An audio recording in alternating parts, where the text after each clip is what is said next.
হযরত সুলাইমান আলাইহিস সালাতু ওয়াস সালাম বিরাট বড় বাদশা ছিলেন। তিনি পৃথিবীর এমন কোন অঞ্চল নাই যেখানের বাদশাহী আল্লাহ তাকে না দিয়েছিলেন। বর্তমান দেখলেন আল্লাহু আকবার, যে ফিলিস্তিনে যুদ্ধ হয়, এই ফিলিস্তিনের গাজা অঞ্চল, আগে নাম ছিল আসকালান, এই গাজা অঞ্চল দিয়ে শুরু করে বাইতুল আকসাকে কেন্দ্র করে হযরত সুলাইমান আলাইহিস সালামের রাজ দরবার ছিল।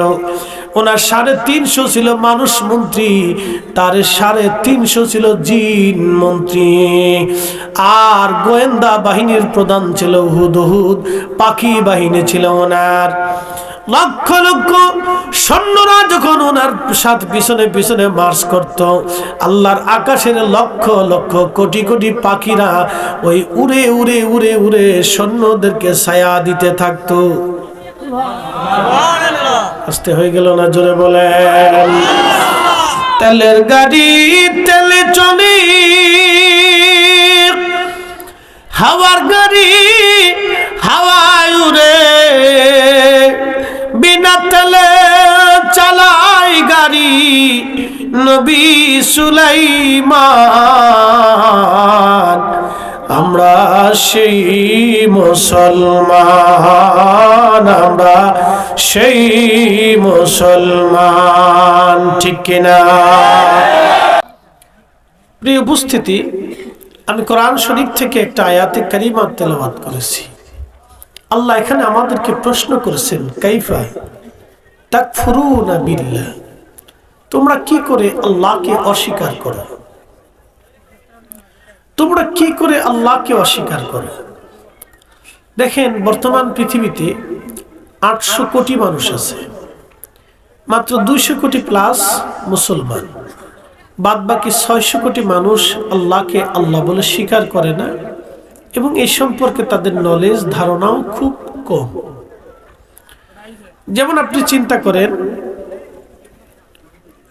আমাদের বর্তমান পৃথিবীতে শত শত ধর্ম আছে। যেমন আমি আমাদের দেশে হিন্দু ধর্ম, বৌদ্ধ ধর্ম, খ্রিস্টীয় ধর্ম, ইহুদি ধর্ম, জৈন ধর্ম, শিখ ধর্ম, মাজুসি ধর্ম, এরকম অনেক ধর্ম পৃথিবীতে আছে।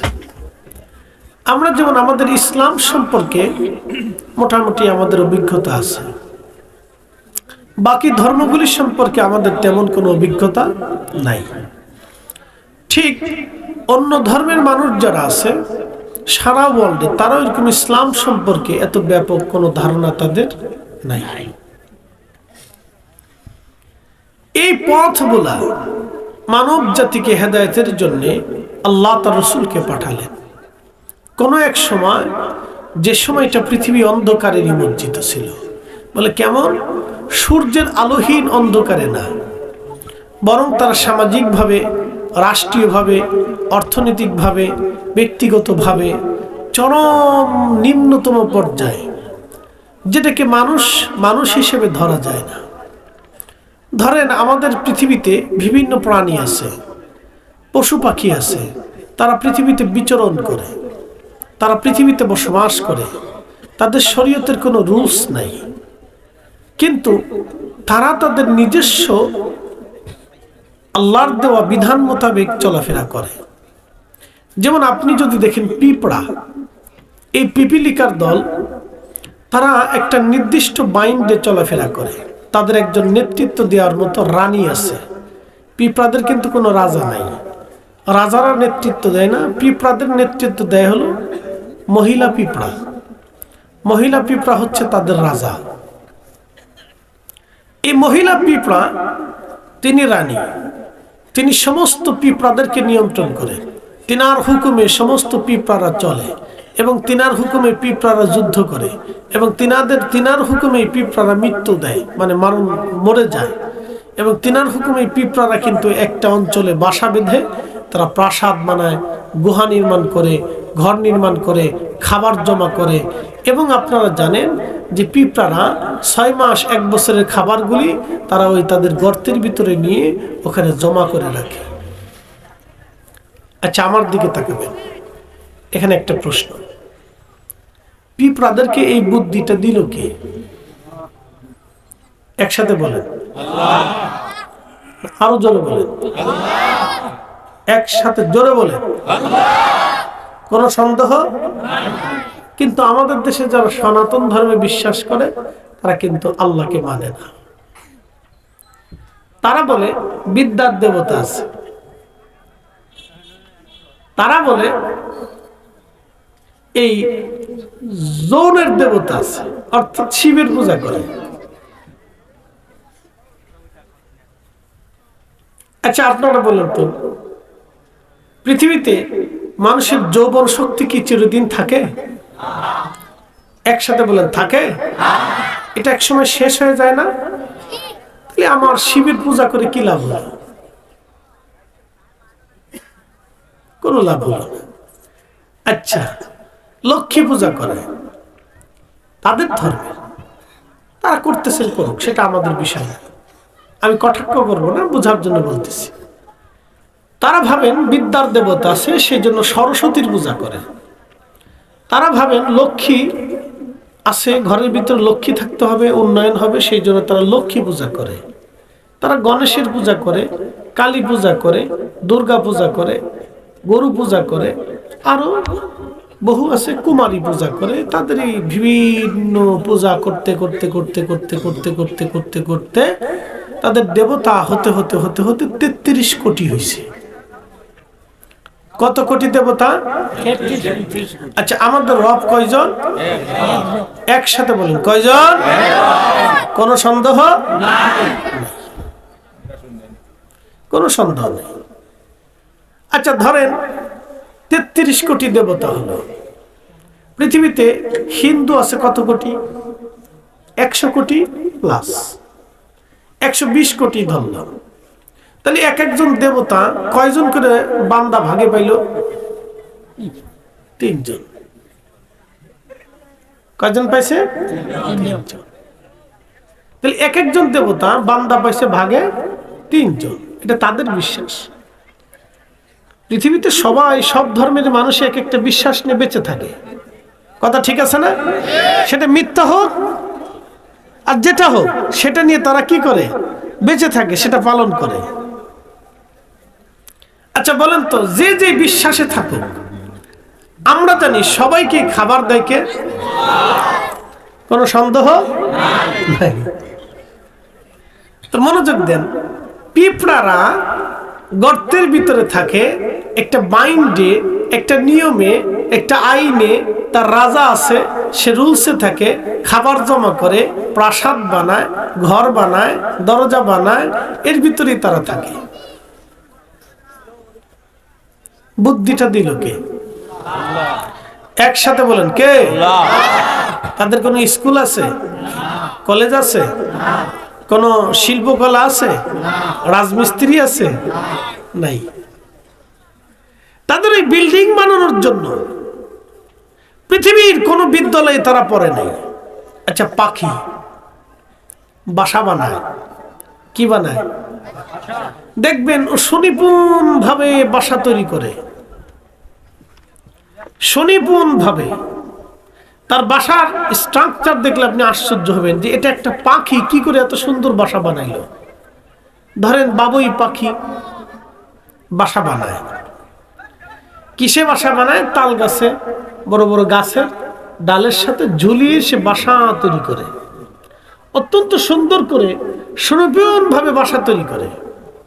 এই বাসা তৈরি করার জন্য পাখিকে কিন্তু পৃথিবীর কোনো বিদ্যালয়ে তাকে আলাদা ইঞ্জিনিয়ারিং ম্যানেজমেন্টে পড়াশোনা করতে হয় না। আচ্ছা বলেন, এই পাখিকে বাসা বানানোর জ্ঞান বুদ্ধি দিল কে? একসাথে বলেন, কে দিল? আমাদেরকে আকল কে দিয়েছে? আমাদের আকল দেওয়ার পরেও আমরা এই আকল দিয়েও মারামারি করি, অন্যের জমি দখল করি, অন্যের অর্থ লুটপাট করি, চুরি করি, ডাকাতি করি, অন্যের মাল কেড়ে খাওয়ার ধান্দা করি। কথা বলেন ঠিক না বেঠিক? এখন দেশে পুলিশ দুর্বল হয়ে গেছে, চোরের উৎপাত বাড়ছে। সারা দেশে গরু চোর, ছাগল চোর, মুরগি চোর, খালি চোর আর চোর। অটো চোর, সাইকেল চোর, মোটরসাইকেল চোর, মানে যেখান দিয়ে সুযোগ পাইতেছে এখান দিয়ে চুরি করে। আচ্ছা বলেন, চুরি কি গরুতি করে? ছাগলে করে? কিসে করে? মানুষই করে। তাহলে বোঝা গেল মানুষ হইতে হলে অরিজিনাল আপনাকে মানুষের কাতারে আসতে হবে। যে মানুষ প্রকৃত মানুষ, সেই মানুষ কিভাবে মানুষ হবে সেটাই আল্লাহর নবী 1450 বছর আগে আমাদেরকে পুঙ্খানুপুঙ্খ রূপে শিক্ষা দিয়ে গেছে। কথা বলেন ঠিক না বেঠিক? আল্লাহ ওয়াজ করলেন, কাইফা তাকফুরুনা বিল্লাহ, তোমরা কি করে আমি আল্লাহকে অস্বীকার করো? বলো বলো, তুমি আল্লাহকে অস্বীকার কেমনে করো বলো? আল্লাহ প্রশ্ন করলেন আমাদেরকে, বলো তুমি কি করে আমাকে অস্বীকার করো বলো। আকুনতুম আমওয়াতা, অথচ তুমি মৃত ছিলে, নির্জীব ছিলে, অস্তিত্বহীন ছিলে। প্রশ্ন করি, জবাব দিবেন।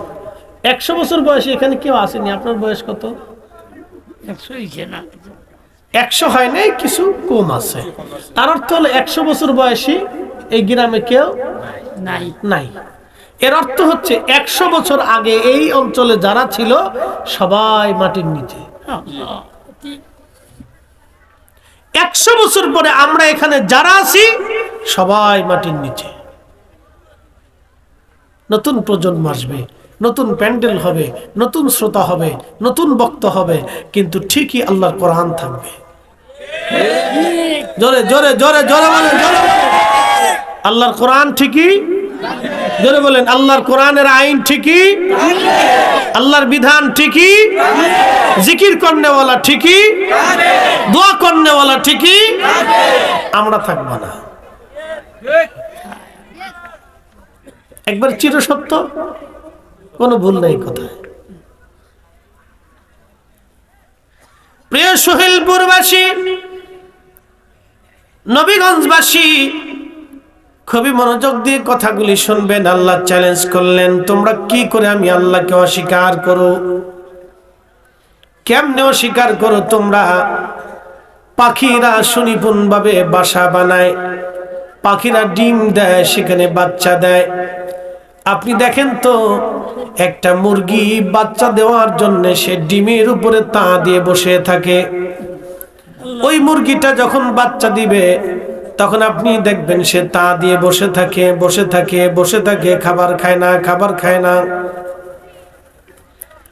2-3 দিন পর কোন রকম একটু খাবার টাবার খেয়ে চলে আসে, সামান্য একটু পানি পান করে মুরগিটা ডিমের উপরে বসে থাকে। কারণ কি? এত পরিশ্রম মুরগিটা কেন করে? ওই মুরগিটা জানে যদি ডিমে তা না দিই বাচ্চা হবে না, আর বাচ্চা যদি না হয়, আগামীর মুরগি যদি তৈরি না হয়, তাহলে এই জমিনে আল্লাহর বান্দা আছে, তারা কি খাবে? তাদের গোশতের প্রয়োজন, ডিমের প্রয়োজন।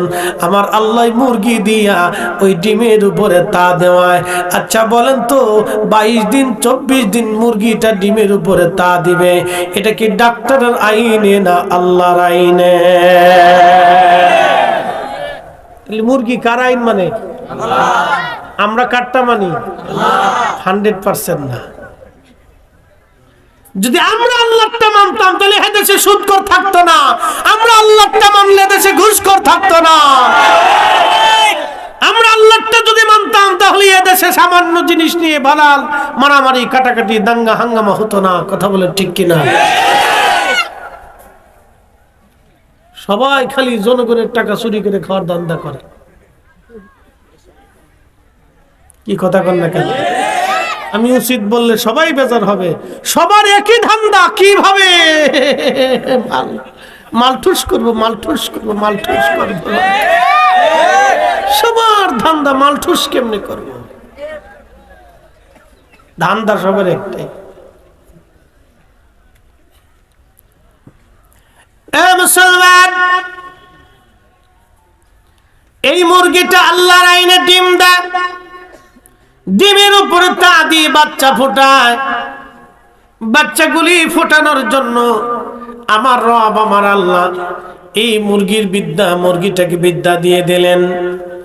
পৃথিবীর কোনো মানুষ মুরগিকে শিখায় নাই তোমাকে এখানে তা দিতে হবে, বসে থাকতে হবে। মুরগিটা অটোমেটিক দিনের পর দিন, রাতের পর রাত বসে থাকে। বলেন মুরগি আইন মানে কার? এই জন্য আল্লাহ বললেন কাইফা তাকফুরুনা বিল্লাহ, কি করে তোমরা আমি আল্লাহকে অস্বীকার করো। অন্য আয়াতে আল্লাহ বললেন ইয়া আইয়ুহাল ইনসানু মা গাররাকা বিরাব্বিকাল কারীম।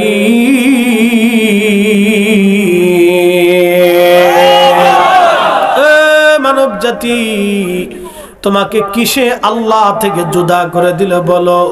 কে তোমাকে আল্লাহ থেকে জুদা করলো? কিসে তোমাকে আমি আল্লাহ থেকে জুদা করলো? হে মানব জাতি, তোমাকে কিসে আল্লাহ থেকে জুদা করলো বলো? কিসে আল্লাহ থেকে তোমাকে জুদা করলো বলো? আহা, এ মানব জাতি, তোমাকে কিসে আল্লাহ থেকে জুদা করে দিল বলো তো?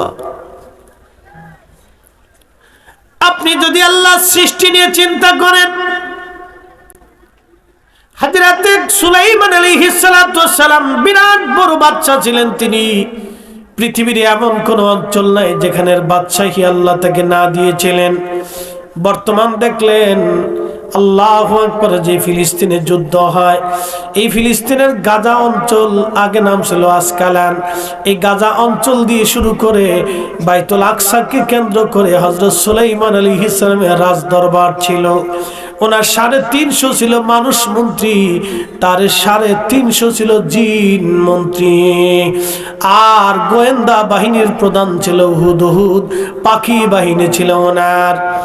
লক্ষ লক্ষ সৈন্যরা যখন ওনার সাথে পিছনে পিছনে মার্চ করত, আল্লাহর আকাশের লক্ষ লক্ষ কোটি কোটি পাখিরা ওই উড়ে উড়ে উড়ে উড়ে সৈন্যদেরকে ছায়া দিতে থাকতো।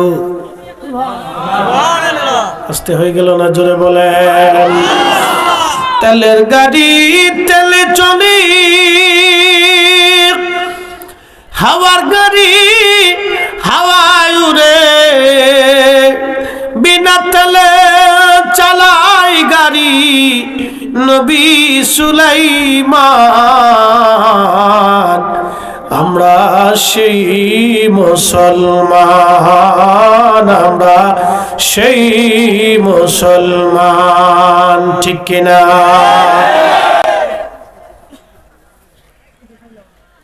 এই যে বর্তমানে সিরিয়ার গন্ডগোলের গৃহযুদ্ধের সুযোগ পাইয়া ইসরায়েল গোলান মালভূমি দখল করে নিয়ে গেল। দেখছেন ইহুদিরা কত বড় চিটার, কত বড় চিটার, আপনি বুঝবেন না, মারাত্মক চিটার। সুযোগ বুঝে গোলান দখল করে নিয়ে গেছে। গোলান বুঝছেন, এটা বাংলাদেশের মতো একটা এরিয়া দখল করে নিয়ে গেছে, প্রায় বাংলাদেশের মতো প্রায় একটা এরিয়া। এখানে শুধু ফসল হয়,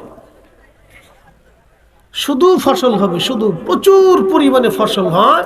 এটা সিরিয়ার হৃৎপিণ্ড বলা হয়, এটাকে শাম বলা হতো, শামের হৃৎপিণ্ড।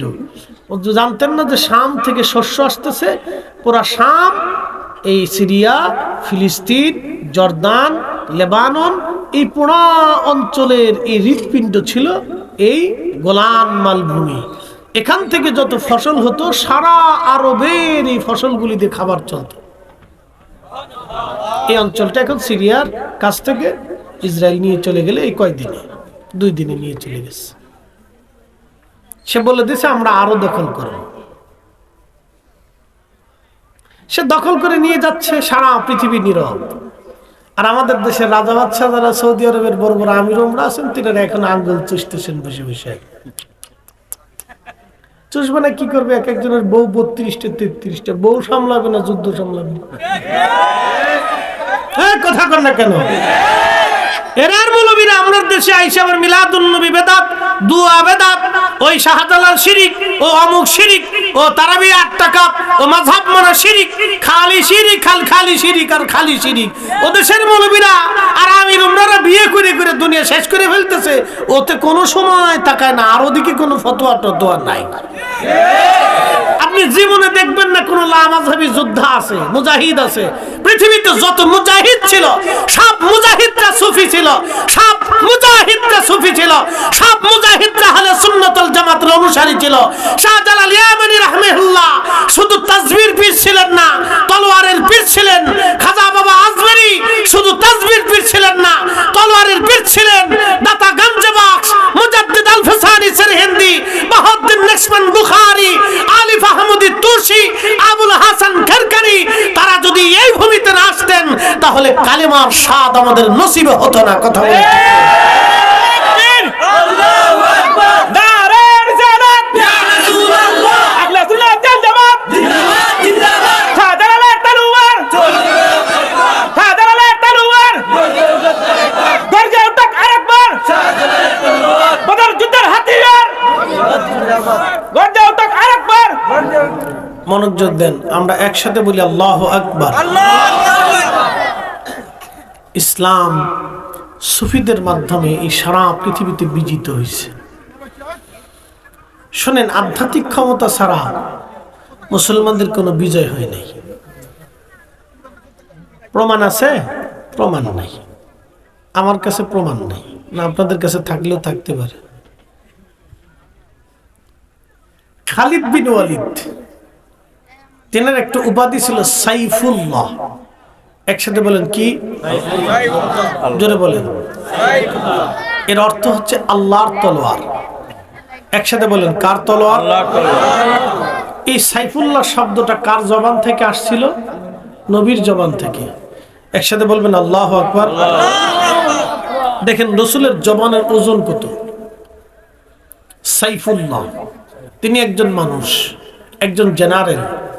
পৃথিবীতে শত শত যুদ্ধে তিনি নেতৃত্ব দিয়েছেন।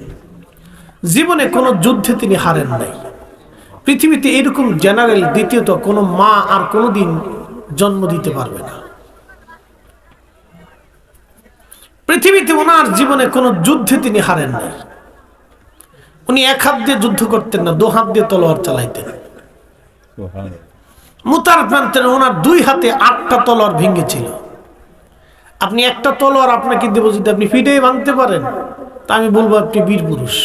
আর উনি যুদ্ধ করে 8টা তলোয়ার ভাঙছে। একসাথে বলবেন আল্লাহু আকবার। সাইফুল্লাহ, জোরে বলেন কি? সাইফুল্লাহ কে বলেছে? নবী বলেছেন সাইফুল্লাহ তুমি আল্লাহর তলোয়ার। এখন প্রশ্ন, শুধুমাত্র রাসূল বলছেন তুমি আল্লাহর তলোয়ার, এই জন্য জীবনে কোনোদিন এই আল্লাহর তলোয়ার কোন তলোয়ারের কাছে পরাজিত হয় নাই। জীবনে কোনোদিন এই আল্লাহর তলোয়ার কোন তলোয়ারের নিচে পড়ে কাতিল হয় নাই। একসাথে বলবেন আল্লাহু আকবার। নবীর দোয়া, উনি সারা জীবন যুদ্ধ করে বিজয় অর্জন করছেন। এর পিছনে নবীর মুজিজা, আমার রাসূলের মুজিজা। ওই দিন যদি রাসূল ওনাকে সাইফুল্লাহ না বলতেন তাহলে ইসলামে খালিদ বিন ওয়ালিদের কোনো অস্তিত্ব ছিল না। ওনাকে তৈরি করেছেন আমার রাসূল, ওনার পিছনে দোয়া রাসূল, ওনার তলোয়ারের মুজিজা আমার রাসূলের মুজিজা। একসাথে বলা যাবে না আল্লাহু আকবার। দোয়া ছাড়া, আধ্যাত্মিকতা ছাড়া মুসলমানদের বিজয় কোনোদিন হয় নাই।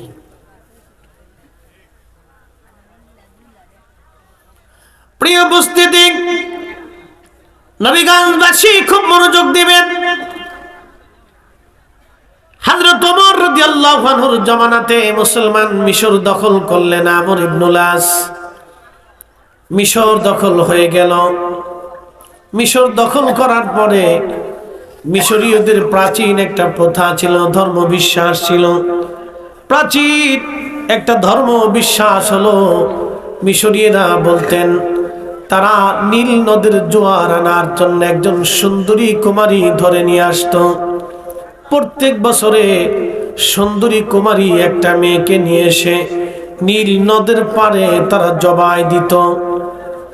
জবাই দেওয়ার পরে রক্তগুলি গড়িয়ে গড়িয়ে গড়িয়ে গড়িয়ে রক্তগুলি গড়িয়ে গড়িয়ে গড়িয়ে গড়িয়ে নীল নদের পানির মধ্যে পড়ার পরে জোয়ার আসতো।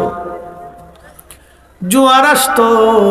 মুসলমানরা মিশর দখল করার পরে তাদের সেই প্রাচীন বিশ্বাস মোতাবেক তারা এই সময় একটা কুমারী মেয়েকে বাছাই করে লটারি করে খুব আনন্দে উদযাপিত করে লক্ষ লক্ষ মিশরীয়রা ঢোল ডগর পিটাইয়া গান গাইতে গাইতে নাচতে নাচতে তাকে নিয়ে যাচ্ছে। আজকে একজন কুমারী নারী হত্যা করা হবে এবং নীল নদের জোয়ার আসবে। এই মিথ্যা ধর্ম বিশ্বাসী কত মিশরি কুমারী নারীর জীবন চলে গেল শত শত বছরে, তার কোনো হিসাব নাই। আমাদের দেশে হিন্দু ধর্মের একটা বিশ্বাস ছিল, স্বামী যদি মারা যাইতো তাহলে স্বামীর সাথে জীবন্ত স্ত্রীকে আগুনে পুড়িয়ে মারা হতো। কারণ স্বামী স্বর্গে যাবে, স্ত্রী কেন স্বর্গে যাবে না? স্বামীর সাথে স্ত্রীকেও স্বর্গে পাঠানো হতো। কথা বুঝেন নাই মনে হয়? হিন্দুদের একটা ধর্ম বিশ্বাস ছিল যে স্বামী মারা গেলে স্বামীকে আগুনের চিতায় পোড়াইতো, সাথে জীবন্ত নারীকে, তার স্ত্রীকে জীবন্ত ওই স্বামীর সাথে পুড়িয়ে মারা হতো।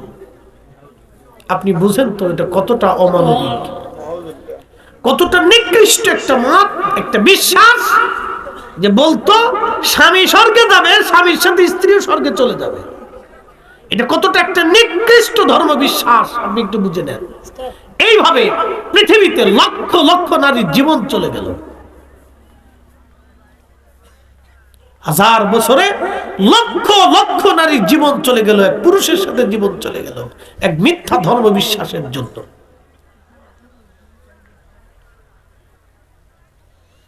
তারা আবার আমাদের দেশে এসে ধর্মের সবক দেয়। তারা ভারতে দিয়ে মুসলমানদেরকে ধরে পিটায় আর মারে আর কয় কয় জয় শ্রীরাম বল। তারা এখন আবার উগ্র হিন্দুত্ববাদ বলতে চাচ্ছে। খাজা বাবা আজমিরের মাজারে আগে মন্দির ছিল, ওটা ভেঙে আমরা মন্দির বানাবো। আরে বেটা, তোদের 14 পুরুষও খাজা বাবার সাথে কোনোদিন যুদ্ধ করে টিকতে পারে না। এটা নতুন ফেসবুকে হিন্দু আর কি, কদিন ফেসবুক টিপে হিন্দু হয়েছে আর কি, এটা বুঝে না ইতিহাস।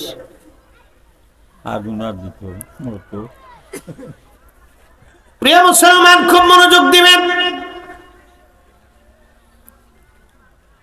মিশরীয়দের ধর্ম বিশ্বাসী কত শত শত নারীর জীবন চলে গেল, তার কোনো হিসাব নাই। একটা ধর্ম বিশ্বাস, মিথ্যা ধর্ম বিশ্বাসে। হাজিরিন, খুব মনোযোগ দিয়ে কথাগুলি শুনবেন। আজ মিশরবাসীরা ঘন ঘটা করে বিরাট বড় আয়োজন করে লক্ষ লক্ষ মিশরবাসী রওনা হলো। আজ কুমারী মেয়ে হত্যা করা হবে, জবাই করা হবে, রক্তগুলি গড়াইয়া গড়াইয়া আজকে নীল নদের মধ্যে যাবে আর জোয়ার আসবে।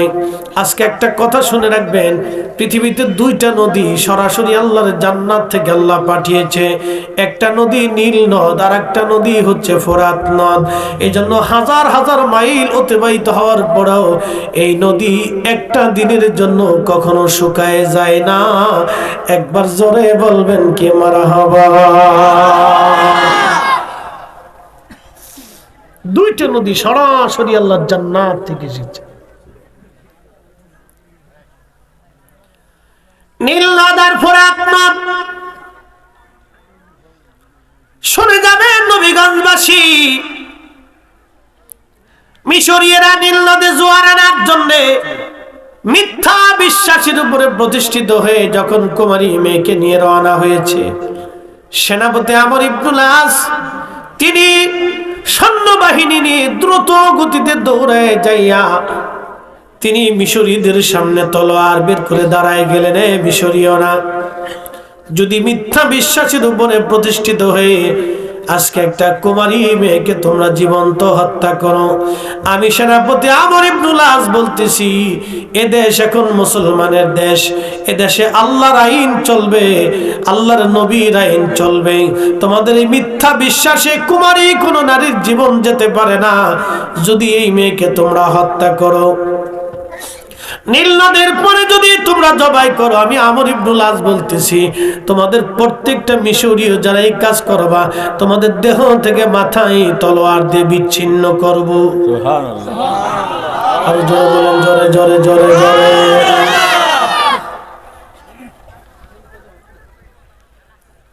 মিশরবাসী ডাক দেখে, সেনাপতি আমর ইবনুল আস, বুঝলাম তোমাদের আইন চলবে, কিন্তু আমরা এই কুমারী মেয়েটাকে জবাই করার পরে রক্তগুলি নীল নদে গড়িয়ে পড়ার পরে জোয়ার আসবে। যদি তোমরা নীল নদের জোয়ার এনে দিতে পারো মুসলমানরা, তাহলে আমরা আর কোনোদিনই মেয়ে হত্যা করব না। একসাথে বলবেন আল্লাহু আকবার। তাহলে এই মেয়ে কোনোদিন আমরা হত্যা করব না, কিন্তু কাজ হলো তোমরা নীল নদের জোয়ার এনে দিবা।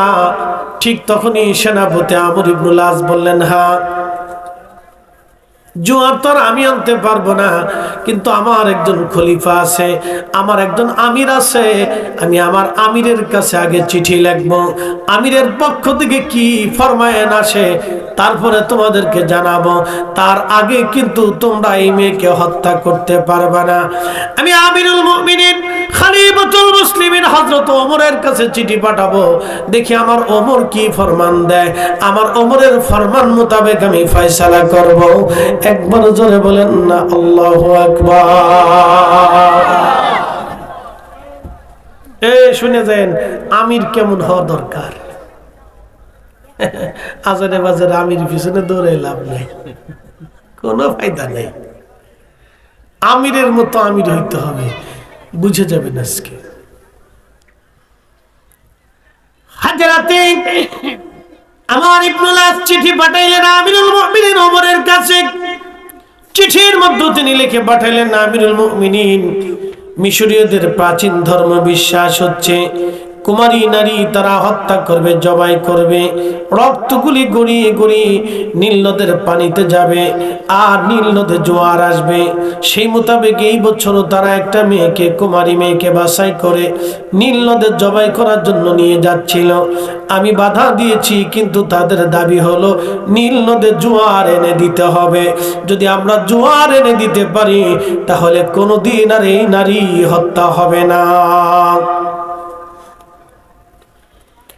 বিশ্ববিখ্যাত মুহাদ্দিস হাদিস বিশারদ ইমাম আবুল ফারাজ ইবনুল জৌজি তিনি তেনার কিতাব উয়ুনুল হিকায়াতের মধ্যে তিনি লিখেছেন, আহা খুব মনোযোগ দিয়ে শুনবেন।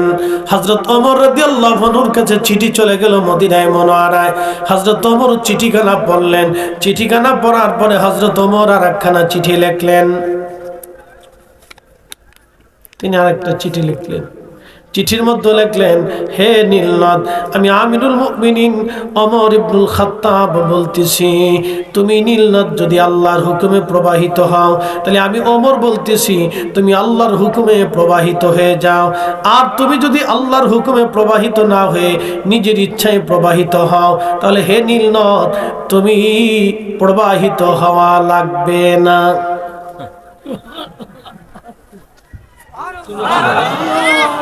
না একসাথে না বললে বুঝবো কি পর। একসাথে বলে আল্লাহু আকবার। আল্লাহ এক, জোরে বলেন আল্লাহ এক, জোরে বলেন আল্লাহ এক, জোরে বলেন আল্লাহ। আশহাদু আল্লাহ ইলাহা ইল্লাল্লাহ, জোরে বলেন আশহাদু আল্লাহ ইলাহা ইল্লাল্লাহ ওয়া আশহাদু আন্না মুহাম্মাদান আবদুহু ওয়া রাসূলুহু। আল্লাহ ছাড়া আর কোনো ইলাহা নাই এবং আমাদের নবী হচ্ছেন আল্লাহর রাসূল এবং আল্লাহর বান্দা এবং শ্রেষ্ঠ রাসূল আল্লাহর হাবিব। কথা বলেন ঠিক না বেঠিক? ওমর চিঠিতে কি লিখলেন, হে নীলনদ, আমি আমিরুল মুমিনিন ওমর ইবনুল খাত্তাব বলতেছি, যদি তুমি আল্লাহর হুকুমে প্রবাহিত হয়ে থাকো তাহলে আল্লাহর হুকুমেই প্রবাহিত হবে, আর যদি তুমি তোমার নিজের ইচ্ছায় প্রবাহিত হও আল্লাহর হুকুম ব্যতীত তাহলে তোমাকে প্রবাহিত হতে হবে না। তাহলে নীলনদ কার হুকুমে চলে? তাহলে নীলনদের জন্য আলাদা কোনো দেবতা, পৃথিবীতে বৃষ্টির কোনো দেবতা, পৃথিবীতে আকাশের কোনো দেবতা, পৃথিবীতে লক্ষ্মীর কোনো দেবতা, পৃথিবীতে কোনো ওই জোনের দেবতা, পৃথিবীতে কোনো মনসার দেবতা, পৃথিবীতে আল্লাহ ব্যতীত আর কোনো ইলাহ নেই। এটা হযরত ওমর দেখিয়ে দিচ্ছেন আমির হইলে এরকম হইতে হবে। এইরকম আমির আধ্যাত্মিকতা ছিল শাহজালালের ভিতরে, যার কারণে বঙ্গে এসেছিলেন, বিজয় হয়েছিল। এই আমির ছিলেন খাজা বাবা আজমিরি, যার কারণে যেদিকে তাকিয়েছেন বিজয় হয়েছে।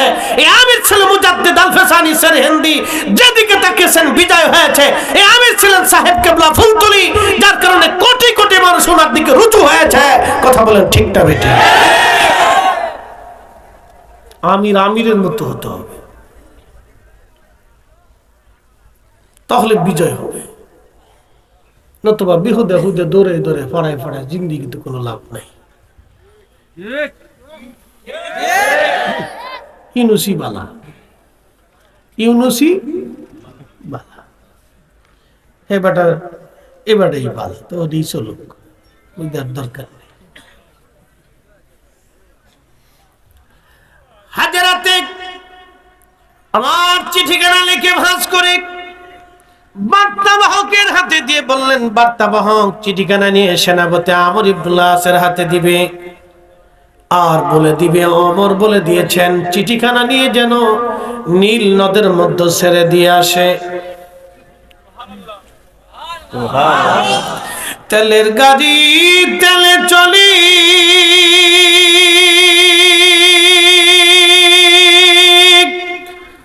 হাওয়ার গাড়ি হাওয়ায় উড়ে, বিনা তেলে চালাই গাড়ি নবী সুলাইমান। আমরা সেই মুসলমান, আমরা সেই মুসলমান, ঠিক কিনা? চিঠিখানা নিয়ে নীল নদের মধ্যে ছেড়ে দিয়ে আসলো। সেনাপতি আমর ইবনুল আস চিঠিখানা নিয়ে নীল নদের মধ্যে ছেড়ে দিলেন, ছেড়ে দিয়ে চলে আসলেন। এখন আমার প্রশ্ন জবাব দিবেন, নীল নদের কি কোন মাদ্রাসায় পড়ছে, কোন স্কুলে পড়েছে? তাহলে নীল নদের কাছে ওমরের চিঠি কে পৌঁছাইলো? নীল নদের কাছে ওমরের ভাষা কে জানাইলো? আল্লাহ আল্লাহ আল্লাহ। তার মানে বুঝে গেল আমির শুধু আমির না, আমিরের শরীয়ত আছে, আধ্যাত্মিকতাও আছে। শুধু আমির আমির না, আমিরের শরীয়ত আছে, আধ্যাত্মিকতাও আছে। ইলমুল কালব আছে, ইলমুল কালব আছে, ইলমুল কালব আছে, ইলমুল কালব। শুধু নামাজ থাকলে হবে না, ইলমুল কাল থাকতে হবে। শুধু হাদিস জানলে হবে না, ইলমুল কাল থাকতে হবে। আমিরের যদি ইলমুল কাল না থাকে, তাহলে ওই আমির দিয়ে কোনোদিন বিজয় অর্জন করা সম্ভব না।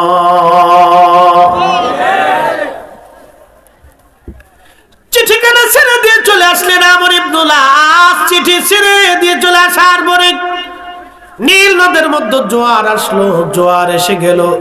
আজকে 1400 বছর পার হয়ে গেছে। একটা দিনের জন্য, একটা বছরের জন্য 1400 বছরের ইতিহাসে আর দ্বিতীয়বার চিঠি পাঠাইতে হয় না নীল নদে, দ্বিতীয়বার কোনো মেয়েকে জবাই দিতে হয় নাই।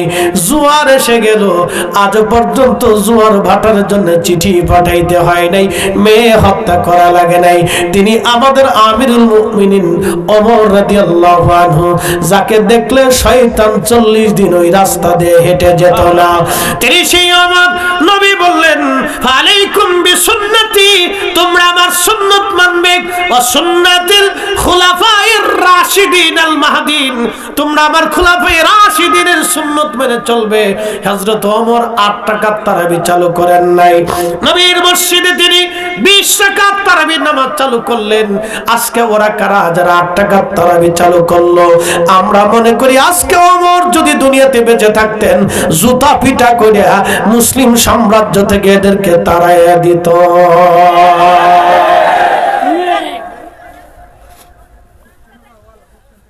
বুঝতে কোনো অসুবিধা না, একবারে ডাইরেক্ট, বাকি ঝুঁকি নেই। বুঝে যেতে হবে। ফালাইকুম বিসুন্নতি ওয়া সুন্নাতিল খুলাফায়ের রাশিদিন আল মাহদিন। তারা হেদায়েতপ্রাপ্ত খলিফা, যাহা নিয়ত করেছে এটাই ঠিক, ওনারা যাহা বলেছে এটাই ঠিক, ওনারা যাহা করেছে এটাই ঠিক। উনি সেই ওমর, তিনি চিন্তা করলেন নারীরা যদি 5 ওয়াক্ত মসজিদে জমাতে আসে তাহলে ফিতনা বাড়বে, ফিতনা বাড়বে, ফিতনা বাড়বে। নারীরা 5 ওয়াক্ত জামাতে মসজিদে আসলে গেলে ফিতনা বাড়বে। হযরত ওমর বলে দিলেন, এ নারী সমাজ, রাসূল বলেছেন নারীরা ঘরে নামাজ পড়লে এটাই উত্তম, অতএব তোমরাও নারীরা ঘরে চলে যাবে, আর কখনো মসজিদে নববীতে নামাজে আসবে না, কারণ নারী নারীরা ঘর থেকে বের হয়ে মসজিদে আসলে ফিতনা বাড়বে।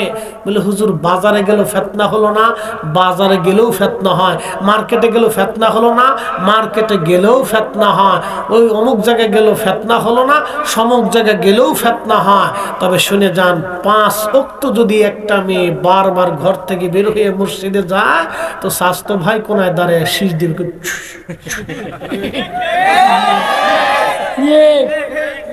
কত সময় পর্যন্ত নিজেকে কন্ট্রোল রাখবে না? আগুন আর মোম এক জায়গায় রাখলে ওটা গলবেই, ওটা গলবেই, ওটা গলবেই। শেষে হয়তো শীষ দিয়ে আমি আসি রে কোনায়, বাস নামাজ পড়তে যে ওই কোনায় চলে যাবে। কি নামাজ শেষ। এই জন্য হযরত ওমর বলে দিলেন, কোন নারী মসজিদ আসবে না। আরে লামাযহাবির দল এরা নতুন করে ফিতনা বাঁধাইয়া নারীদেরকে ঘর থেকে বের করিয়া মসজিদের ভিতর আনাইয়া তারপর শিশুর ফিসুর বাঁধানোর চেষ্টা করতেছে। সব ধান্দাবাজ। কথা বলেন ঠিক না বেঠিক? আর আমরা বললে আমরা হয়ে যাবো বেদাতি। আমরা বেদাতি হয়ে গেছি।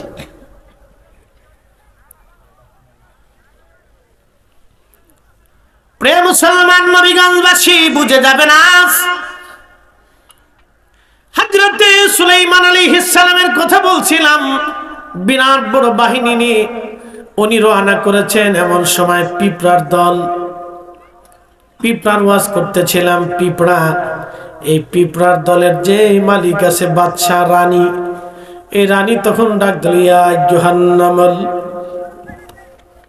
হে পিঁপড়ার দল, উদখুলু মাসাকিনাকুম। কোরআনে আল্লাহ সূরা নমলে লেখছেন, উদখুলু মাসাকিনাকুম, তোমরা উদখুলু মাসাকিনাকুম, তোমরা গর্তের মধ্যে তাড়াতাড়ি পালাও। এই পিঁপড়া তাড়াতাড়ি আয়, গর্তের মধ্যে পালা। একসাথে বলবেন আল্লাহু আকবার। কে ডাক দিছে? পিঁপড়ার রাজা, মহিলা রাজা। এই জন্য নমল শব্দ আসছে। ইয়া আইয়ুহান নাম, এ পিপিলিকার দল, তাড়াতাড়ি গর্তের মধ্যে ফলাও। সুলাইমান আসতেছে। তখন পিঁপড়ায় যে ধমক দিছে, কথা বলতেছে, এটার আওয়াজ সুলাইমান আলাইহিস সালামের কানে যায় লাগছে। তাহলে কানের পাওয়ার কত? এই কানের ভিতরে কি মেশিন বসানো ছিল দেখেন। ফাতাবাসসামা দাহিকা, সুলাইমান আলাইহিস সালাম মুস্কি মুস্কি হাসে, আল্লাহ কি শিখাইলা আমারে তুমি, কি বিদ্যা দিলা যে পিঁপড়াই কথা কায় হে তাও জানি। আল্লাহু আকবার। এই বিদ্যা এখনো পৃথিবীতে আছে। কথা বলেন, এই বিদ্যা এখনো পৃথিবীতে আছে, কিন্তু সবার কাছে নাই। এটা যাদের কাছে আছে তাদের কাছে যাইতে হলে একবারে সর্বপ্রথমে হালালের জিন্দেগি গঠন করিয়া দুনিয়াকে লাথি মেরে আল্লাহর জন্য নিজের জীবনকে কুরবানি করতে হবে। কথা বলেন ঠিক না বেঠিক? এটা সবাই পারে, কিন্তু আবার যেটার মোজ দাঁড়িয়ে এক হয়ে গেছে এটা হইতো না। একদল আছে কোনটা মোজ কোনটা দাড়ি নিজে কইতারে না, 7-8 দিন শরীর গোসল মোসল করে না, শরীর দেখে পাড়ার গন্ধ। ছি ছি ছি ছি, চিন্তা করুন, মৃত্যু পানি লয় না। এটা হচ্ছে শাহ সুফি, নাম দিছে কি? শাহ সুফি। এবারে যদি শাহ সুফি হয় তাহলে শাহ শয়তান কেডা? কি কথা কন না কেন? প্রশ্ন করে জবাব দিবেন, আল্লাহ পাক না না পাক? না না, জোরে বলেন, আল্লাহ পাক না না পাক? তো যে বেটা মুইতে পারিল না, এই বেটার জিকির কোনটা কবুল? আল্লাহ নাপাক পছন্দ করে না। বলেন বলেন তো, রসুল পাক না নাপাক? আরে রসুল এত পবিত্র ছিলেন যে 1450 বছর আগে মানুষ যখন পেশাব করে ঢিলা নিতে হবে কল্পনাতেও ছিল না, তখন আমার রসুল পেশাব করে ঢিলা কুলুপ করে, বাথরুম করে ঢিলা কুলুপ করে, পানি ব্যবহার করে, তারপরে হাত দিয়ে মাটি দিয়ে ধুয়ে তারপরে দেখাই দিছে এইভাবে পবিত্র হতে হবে। কুকুরে খাবারের পাত্রে মুখ দিলে নবীজি শিখিয়ে দিয়েছেন 7 বার মাটি দিয়ে ধুইতে হবে। কয়বার? আপনি সারা জিন্দেগি সমস্ত আপনার যে ল্যাব যেটা আছে পরীক্ষার জায়গা, কুত্তায় যদি কোনো পাত্রে মুখ দেয়, আপনি সাবান দিয়ে এবং হাই কোয়ালিটির ওষুধ দিয়ে আপনি ধুয়ে দেখেন ওই পয়জন যায় না। মাটি দিয়ে যখন ধুবেন 7 বার ধোয়ার পরে তারপরে পয়জনটা যায়। কিন্তু আমাদের দেশে এই পৃথিবীতে এখন খ্রিস্টানরা কুত্তা পালে, মানে আমাদের বাংলাদেশেও অনেকেও এরকম কুত্তা পালা শুরু করছে। কুত্তা লিয়া বিয়ে দেয়, কুত্তারে চুমা দেয়। কি কথা কর না কেন? কুত্তারে চুমা দেয়। মানুষ কত কোয়ালিটি না। নিরাপত্তার জন্য বাড়ি পাহারা দেওয়ার জন্য কুত্তা পালবেন, এটা বালা খারাপ না। কুত্তা বেইমানি করে না, কুত্তায় বেইমানি করে না। আপনি ঘুমাইবেন, রাত ভরে পাহারা দিব, ও ফলাইতো না। চোর আইব, চোরের পিছনে ঘেউ ঘেউ ঘেউ ঘেউ করবো। মাসিক বেতন টেতন নাই, ওরে কোন রকম খাবার টাবার দিলেই চলবে, কম্বল খাতা না দিলেও চলে। একবারে কম দামে পাহারাদার। যেমনি সারা দেশে চোর বাড়ছে, এখন কুত্তার দরকার। কি কথা? সারা দেশে যেমনি চোর বাড়ছে, ওর কুত্তার দরকার। কুত্তার দরকার। ফালবে না, পাইয়ে না, কিতা করতে না। যে সিস্টেম সেই সিস্টেম, যেই নদীর যে ভাও, এইভাবে নৌকা ভাও, তাহলে নৌকা ডুবে যাওয়ার সম্ভাবনা আছে।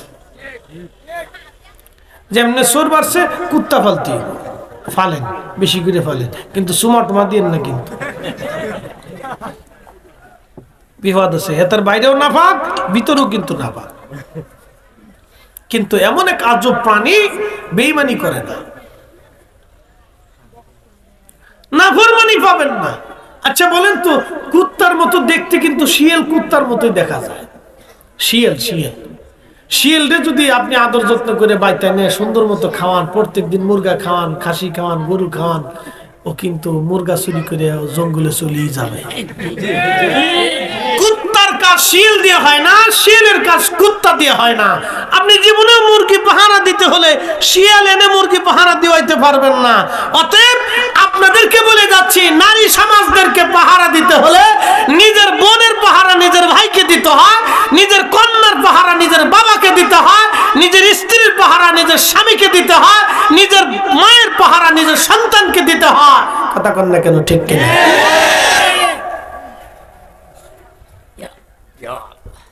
আপনাদেরকে উচিত কথা বুঝিয়ে দিয়ে গেলাম, মনে রাখবেন। হাজিরিন, খুবই মনোযোগ দিবেন। প্রিয় নবীগঞ্জবাসী, সোহেলপুরবাসী, আল্লাহর পৃথিবী বড় চমৎকার, আল্লাহ বড় অনেক বড় কুদরত আলাই। জন্য আল্লাহ বলেন, কাইফা তাকফুরুনা বিল্লাহি ওয়া কুনতুম আমওয়াতা। কি করে তোমরা আমি আল্লাহকে অস্বীকার করো, অথচ তুমি নির্জীব ছিলে, নিষ্প্রাণ ছিলে, দেহহীন ছিলে, তোমার কোনো অস্তিত্ব পৃথিবীতে ছিল না। আমার বয়স 40, আজ থেকে 45 বছর আগে এই পৃথিবীতে ফরিদি হিসাবের কোনো অস্তিত্বই ছিল না। এটা কি ফান নি? আরে সিলেটের বিখ্যাত ফান রে, ফান ছাড়া সিলেট অচল। সিলেটে যদি ফান আমদানি না হয়, যে কতজন হাডিসটা করবে আল্লাহ জানে। বালা বালা বালা ফান খান। ফান তো গাছের পাতা, এটার ভিতরে অনেক বরকত আছে। খাবেন কিন্তু চুন খায়েন না, জর্দা মর্দা খায়েন না, শুধু পান খাইলে, সুপুরি খাইলেও ভালো। সুপুরি একটা গাছের ফল, কাঁচা সুপুরি খাইলে ব্রেন প্রশস্ত হয়, বেশি না, সামথিং সামথিং। যাই হোক, পান খাবেন অসুবিধা নেই, এটা গাছের পাতা, এটা খাইলে উপকার আছে, খারাপ না, এটা খাইলে উপকার আছে। যাই হোক, আমি যে কথার দিকে যাচ্ছিলাম, যে আমরা আল্লাহকে কি করে অস্বীকার করব? আমরা তো এই 45 বছর আগে আমি এই পৃথিবীতে কোনো অস্তিত্ব আমার ছিল না, কোনো অস্তিত্ব ছিল না। বাকি 100 বছর পরে আমারও আর কিছু থাকবে না। কি কথা ঠিক কিনা?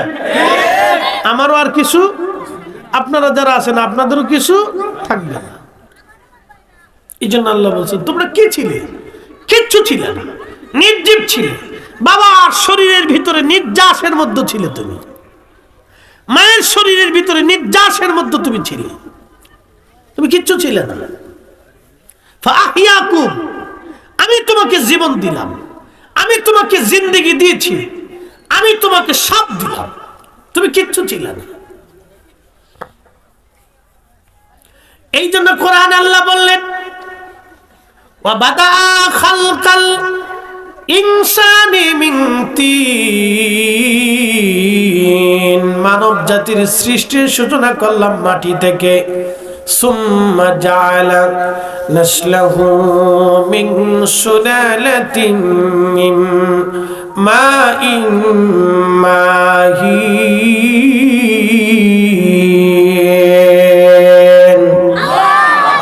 কখনো তোমাকে যদি ভুলি,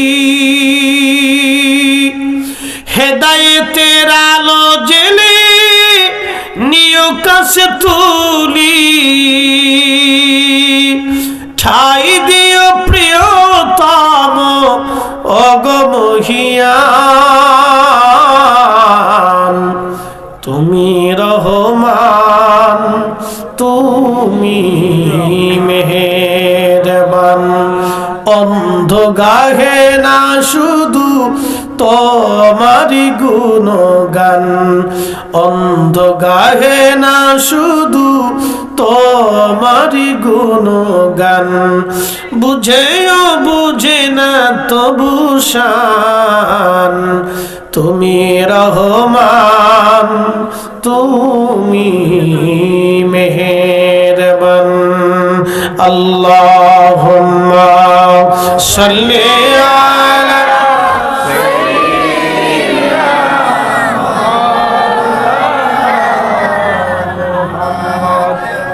ওয়া আলা আলি সাইয়্যিদিনা।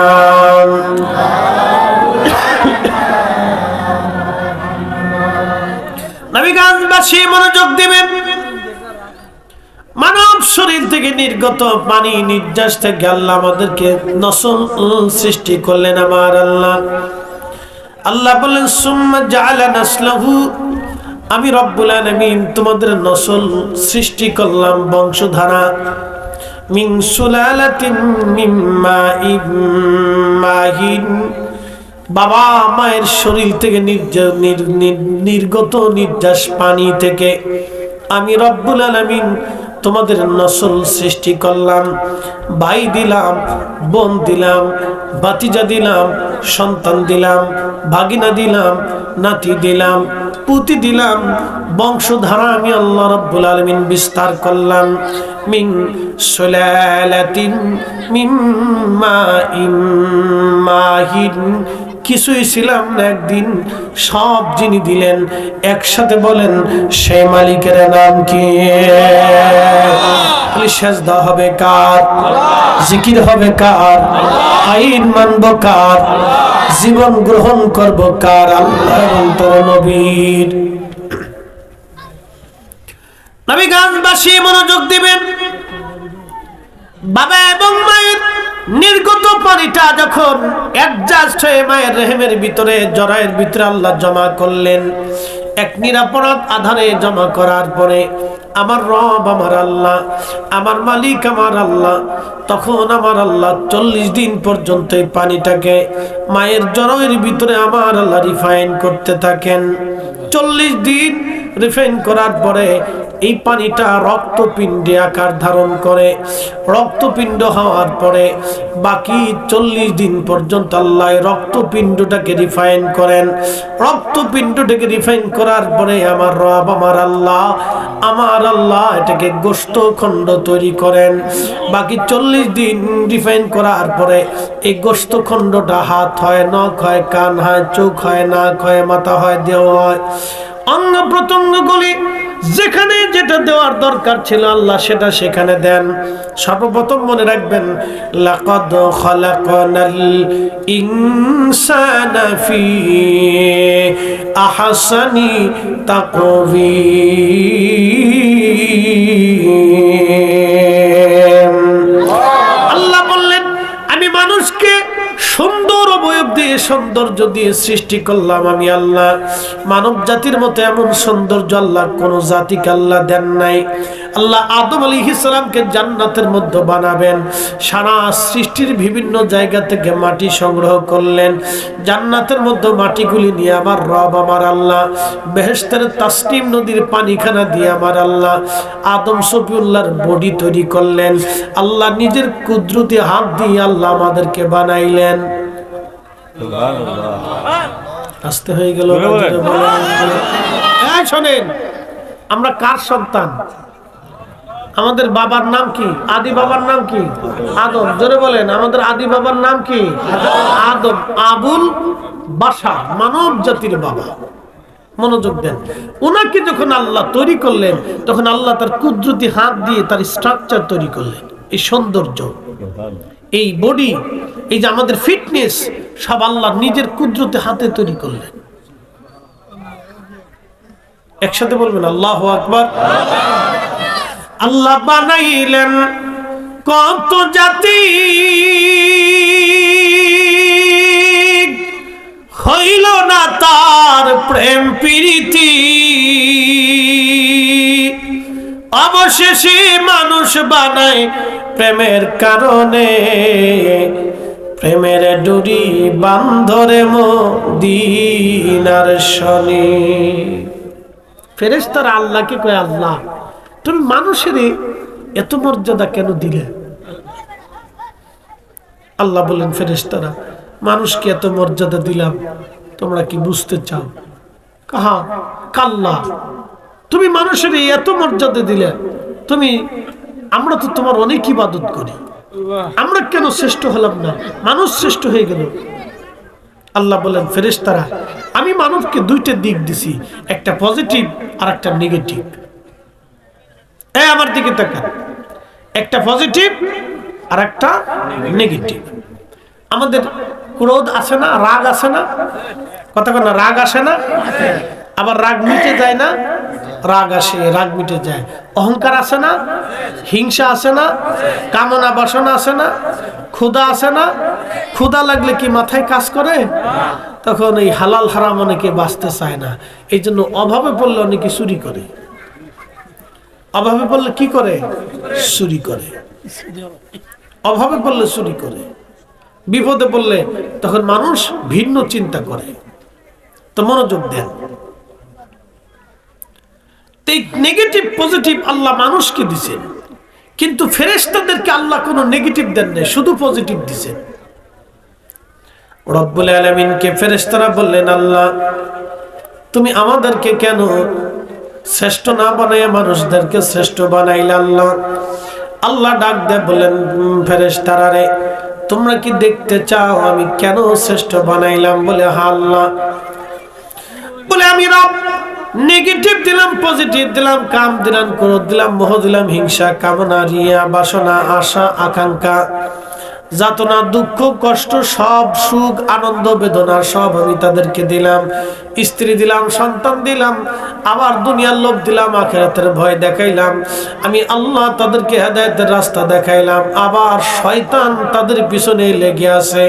তারপরও আমার বান্দারা নামাজে দাঁড়ায় যায়, তারপরও আমার বান্দারা জিকিরে বসে যায়, তারপরও আমার বান্দারা হারাম খায় না, তারপরও আমার বান্দারা রোজা ছাড়ে না। একবার জোরে বলেন না মারহাবা। আচ্ছা, এখানে মাহফিলে আসার কারণে জন প্রতি 1000 টাকা পাওয়া যাবে নাকি বলেন? আপনারা সবাই এখানে কেন আসছেন? আল্লাহর জন্য। একসাথে বলেন, কার জন্য? আল্লাহর জন্য আসছেন। মনোযোগ দিন, আপনারা সবাই এখানে আসছেন আল্লাহর জন্য। সবাই যে এখানে আসছেন আল্লাহর জন্য, আল্লাহর উদ্দেশ্যে আপনি এখানে আসছেন। মনোযোগ দিয়ে কথাগুলি শুনবেন। আল্লাহর উদ্দেশ্যে আপনি এখানে আসছেন, আল্লাহর জন্য যে আপনি এখানে চলে আসলেন, তা আল্লাহর মহব্বত নিয়ে আপনি এখানে বসে গেলেন। এর অর্থ হলো আপনার কাম আছে, ক্রোধ আছে, লোভ আছে, মোহ আছে, হিংসা, কামনা, বাসনা, রিয়া। আপনি ইচ্ছা করলে এখান থেকে চলে যেতে পারবেন, আপনাকে কেউ বাধা দেবে না। আপনি এখনো যান নাই, কারণ কি? আল্লাহর ভয়। জোরে বলেন, কার ভয়? আল্লাহর ভয়। ফেরেশতাদেরকে আল্লাহ বলেন, এ ফেরেশতারা তোমাদেরকে তো নেগেটিভ দেইনি, তো ফেরেশতারা কে আল্লাহ, তাহলে আমরা নেগেটিভ দাও। কাম, ক্রোধ, লোভ, মোহ, কামনা, বাসনা, হিংসা, রিয়া, এগুলি আমাদেরকে দাও, চ্যালেঞ্জ হয়ে যাক। আল্লাহ বলেন ঠিক আছে, চ্যালেঞ্জ হোক। তোমাদের মধ্যে কে পৃথিবীতে যাবে, তাকে আমি মানুষের গুণাবলী দিয়ে দুনিয়াতে পাঠাবো। ফেরেশতারা বলেন আল্লাহ, আমাদের দুইজন ফেরেশতা যাবে, তা একজনের নাম হারুত আর একজনের নাম মারুত। এই কোরআনের সূরা বাকারাতে তাদের দুইজনের নাম আছে, হারুত ও মারুত। এই হারুত আর মারুত দুইজন ফেরেশতা পৃথিবীতে আসবে। পৃথিবীতে আসার জন্য হারুত আর মারুত দুইজনকে আল্লাহ ফেরেশতারা নিয়োজিত করলেন। পৃথিবীতে তারা আসলেন। আসার পরে হারুত আর মারুত পৃথিবীতে যখন আসলেন, হারুত আর মারুত পৃথিবীতে বসেন। হারুত আর মারুত যখন পৃথিবীতে আসলেন, বসলেন, আল্লাহ তাদেরকে কাম দিলেন, ক্রোধ দিলেন, লোভ দিলেন, মোহ দিলেন, কামনা, বাসনা, রিয়া, আশা, আকাঙ্ক্ষা, সব কিছু রব্বুল আলামিন তাদেরকে দেওয়ার পরে আমার রব, আমার আল্লাহ তাদেরকে দুনিয়াতে পাঠাইলেন। এই মনোযোগ দিবেন যুবক ভাইরা, এই হারুত আর মারুত দুনিয়াতে আসার পরে আল্লাহ দুনিয়াতে তখন জোহরা নামক একজন সুন্দরী নারী ছিল, খুবই চমৎকার সৌন্দর্য ছিল তার, খুবই সুন্দর একজন নারী ছিল, নাম তার জোহরা। জোহরা নামক এক সুন্দরী রূপসী নারী ছিল। এই নারীর মোহে পড়ে গেল হারুত আর মারুত। একসাথে বলবেন না নাউজুবিল্লাহ। এই জন্য নেগেটিভ আর পজিটিভ যখন এক জায়গা হয়, মোমবাতের আগুন এক জায়গা হলে জ্বলবেই। এই জন্য আল্লাহ নারীদেরকে বললেন তোমরা মাথার থেকে পা পর্যন্ত ঢেকে দাও। একসাথে বলবেন আল্লাহু আকবার। কি করো? পর্দা করো। জোরে বলেন কি করো? জোরে বলেন কি করো? পর্দা যে কি জিনিস সেটা ঢাকা, ওই যে কি কয় আপনার স্টেডিয়ামে দেখা গেছে ওই পাকিস্তানের এক শিল্পী এসে গান গাওয়ার পরে বোঝা গেছে যে বাংলাদেশে কি পরিমাণে পর্দা আছে। কি কথা বল না কে? পুরে পর্দার পর্দা, সব জিন্সের প্যান্ট, হাফ প্যান্ট, জিন্সের প্যান্ট, গেঞ্জি, আমরা গেঞ্জি লয়ে গেছে, ফ্যান লয়ে গেছে, কোন জাঙ্গিটাও লয়ে গেছে, আল্লাহ জানে। বাংলাদেশের অবস্থা খুব করুণ, ভয়াবহ অবস্থা সামনে চলতেছে। লক্ষ লক্ষ নারী প্রকাশ্যে সি সি সি সি কুত্তা পর্যন্ত ফেল খাইছে। এই সমস্ত নারী যারা বিয়ে করবে ওর কপালের উপরে ঠাডা পড়বে, ঠাডা ঠাডা ঠাডা ঠাডা। বেহাইয়া বেপরদা নারী, লজ্জা শরম কুত্তালি হয়ে গেছে গা। মানুষের বিবেকের উপরে কুত্তায় পেশাব করে দিচ্ছে। কি কঠিন পরিস্থিতি আপনি জানেন? পাকিস্তানের এক শিল্পী এসে নারী পুরুষ একসাথে ওই স্টেডিয়ামের ভিতরে কুসুমাসুমি নারী পুরুষের ঘাড়ের উপরে উঠে নাচতেছে। বুঝতে পারছেন? আপনি বুঝে যান তাহলে আমরা কোথায় আছি। আপনি প্রত্যেক জেলায় জেলায় এক একটা কনসার্ট দিয়ে দেখেন যে কত বেহায়া নারী ঘর থেকে বেরোয় কনসার্ট দেখার জন্য যায়। কত বেড়ি যাবে তার হিসাব নাই। এটি মাহফিলে বইতো না, এটি ওয়াজ শুনতো না, এটি ওয়াজ শুনেন না। না, ওয়াজ যারা শুনে তারা মধ্যবিত্ত, ওয়াজ যারা দেয় তারা মধ্যবিত্ত, নিম্নবিত্ত, গরিব শ্রেণী। ধনীরা ওয়াজ শুনে না। ওয়াজ শোনার দরকার ছিল ডিসি, এসপি, টিওনো, মিওনো, সরকারি এমপি, মন্ত্রী, প্রধানমন্ত্রী, রাষ্ট্রপতি, প্রধান উপদেষ্টা, সচিব, যা আছে সরকারি কর্মকর্তা কর্মচারী, একবারে পিয়ন থেকে শেষ পর্যন্ত, সচিব থেকে নিচ পর্যন্ত সব কয়টার বাধ্যতামূলক ভাবে ওয়াজ শোনার দরকার। তাহলে এদেশে অন্তত হলো কিছু হলো চুরি টুরি বাটপারি সিটারি কমতো। যারা ওয়াজ শুনে তারা সিটারি করে না, সারাদিন পরিশ্রম করে খায়, রাত্রিবেলা এসে হুজুরি ওয়াজ শুনে ঘুমাইতে হয়। কি কথা খারাপ করছে ভাই? সিটার গ্রুপ ওয়াজে আসে না, সিটার গ্রুপ ওয়াজে আসে না। ওরা জানে যে আপনার ওয়াজে গেলে হুজুরে বাস দিবে না, বাস হুজুরে বাস দিবে, বাস এলে গায়ে না।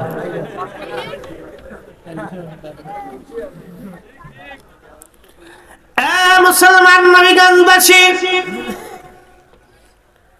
হারুত আর মারুত জোহরা নামক এক সুন্দরী নারীর প্রেমে পড়ে পাগল হয়ে সুন্দরী মেয়েকে প্রস্তাব দিল ওয়াকাম করার জন্য, জেনা করার জন্য।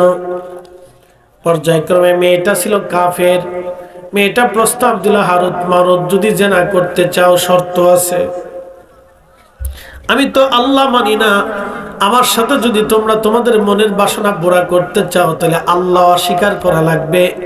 হারুত আর মারুত ডাক দেখায় না রে জোহরা, তা হবে না। বলে যদি তা না করো অন্তত এক গ্লাস হলো মদ খাইতে হবে। কি খাইতে হবে? মদ, বোতল শাহ। আমাদের দেশে যারা গরিব মানুষের টাকা মেরে খায় সব বোতল সার মুরিদ। ঘুমাইতে পারে? ঘুম আসে না, ঘুম আসে না, তাদের ঘুম আসে না। আমি চ্যালেঞ্জ করে দিলাম, এই যে কোরআন শরীফ আমার হাতে, যান গুলশান বনানী ভিআইপি এলাকার দিলে খোঁজ খবর নিয়ে দেখেন তারা ঘুমাইতে পারে না, বোতল খায় তারপরে ঘুমায়। কারণ আল্লাহ তাদের ঘুমের থেকে, চোখ থেকে ঘুম কেড়ে নেয়, কারণ তারা লক্ষ মানুষের চোখ থেকে ঘুম কেড়ে নিয়েছে। এই জন্য আল্লাহ তাদের চোখ থেকে ঘুম কেড়ে নেয়, ঘুমাইতে পারে না। বোতল খাইয়ে তারপরে ঘুমাইতে হয়, ওষুধ খাইয়ে তারপরে ঘুমাইতে হয়। পোলাও বোতল সার মুরিদ, মাইয়াও বোতল সার মুরিদ, নিজেও বোতল সার মুরিদ, বউ বোতল সার মুরিদ। কয়দিন আগে দেখছেন না সেনাবাহিনী এক সুন্দরী বেটিরে ধরছে, আমি মদ খাই, আমার স্বামীও জানে, আমার শাশুড়িও জানে, আমার ছেলে পোলাপানও জানে, আমার বাপ মাও জানে। তার মানে স্বামীও খায়, ও খায়, ওর মাও খাইছে, ওর বাবু খাইছে, ওর 14 গোষ্ঠী খায়। কথা ঠিক কিনা ভাই? সব 14 গোষ্ঠী বোতল সার মুরিদ। এই বোতল সার মুরিদ হয়ে বোতল খায়, এরপরে বাসায় যায় বউরে মা কয়, মা রে শাশুড়ি কয়, সাওয়াল রে দুলাভাই কয়, ছেলে আবার যাইয়া এই মনে করেন যে আপনার বাপরে কয়, তাও এই কেমন আছে। বুঝতে পারছেন? আল্লাহ সুখ দেয়নি, আল্লাহ সুখ দেয়নি, কারণ তারা মানুষের সুখ কেড়ে নেয়। কাদের সুখ কেড়ে নেয়? মানুষের সুখ কেড়ে নেয়। এই জন্য আল্লাহ তাদের চোখ থেকে, শোনেন, আল্লাহ বড় ইনসাফওয়ালা, আল্লাহ বড় ইনসাফওয়ালা। আল্লাহ পৃথিবীতে বিচার করে, অবশ্যই বিচার করে।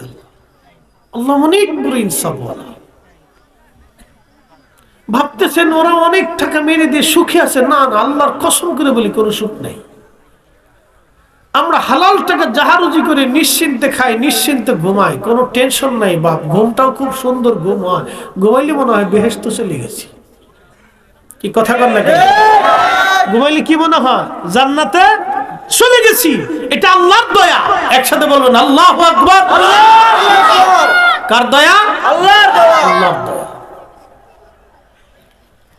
নবীগঞ্জবাসী ওই সুন্দরী জোহরা বলতেছে, হারুত আর মারুত, যদি আমার সাথে তোমরা জানা করতে চাও তাহলে এক গ্লাস মদ খেতে হবে, আর একটা বাচ্চা ছেলে আছে তাকে মেরে ফেলতে হবে। হারুত আর মারুত রাজি হয়ে গেল। তারা বাচ্চা ছেলেটাকে হত্যা করলো, মদ পান করলো।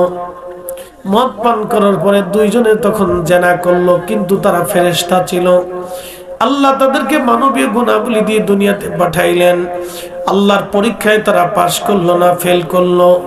ফেল করার পরে আল্লাহ ডাক দিয়ে বলেন, হারুত আর মারুত, দেখলা তো আমি মানব জাতিকে কেন সম্মান দিয়েছি, কেন ইজ্জত দিয়েছি। তাদের কাম আছে, ক্রোধ আছে, লোভ আছে, মোহ আছে, কামনা, হিংসা, রিয়া, আশা, আকাঙ্ক্ষা, যাতনা, দুঃখ, কষ্ট, সুখ ও নিন্দা এবং দুর্বলতা সব আমি আল্লাহ দিলাম। নেগেটিভ পজিটিভ আমি আল্লাহ সব মিলে দেওয়ার পরেও আমার বান্দারা প্রচন্ড শীতের মধ্যে কেঁপে কেঁপে কেঁপে কেঁপে ফজরের নামাজ পড়ে, আমি রাবকে সেজদা দিই, ঠান্ডার মধ্যে কেঁপে কেঁপে আমার বান্দারা আমার সেজদা দেয়। ফেরেশতারা রে বান্দা সৃষ্টি করতে নিষেধ করেছিলে, এই শীতের মধ্যে ফজরের ওয়াক্তে আমার বান্দা দেখ ঠান্ডা পানি দিয়ে ওযু করে এসে আমি রব্বুল আলামিনের দরবারে সেজদায় পড়ে গেছে। ফেরেশতারা এই জন্য আমি আমার মানব জাতি বান্দাদেরকে শ্রেষ্ঠত্ব দিলাম। একবার জোরে বলা যাবে কি মারহাবা?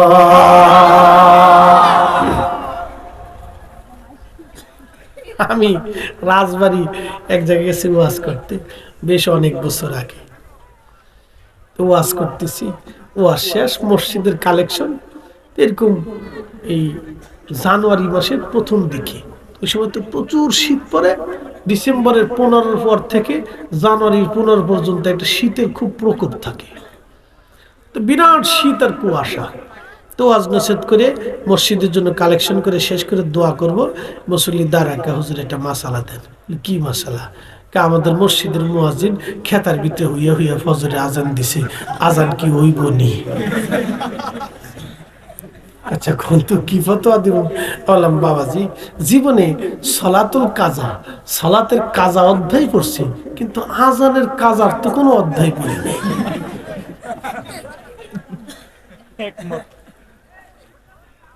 মুয়াজ্জিন কা হুজুর কি কইতাম, একটা মুসল্লি ফজর রুখতে শীতের ডরে নামাজ যায় না, এখানে ওয়াদা করান এরা যাতে নামাজ যায়।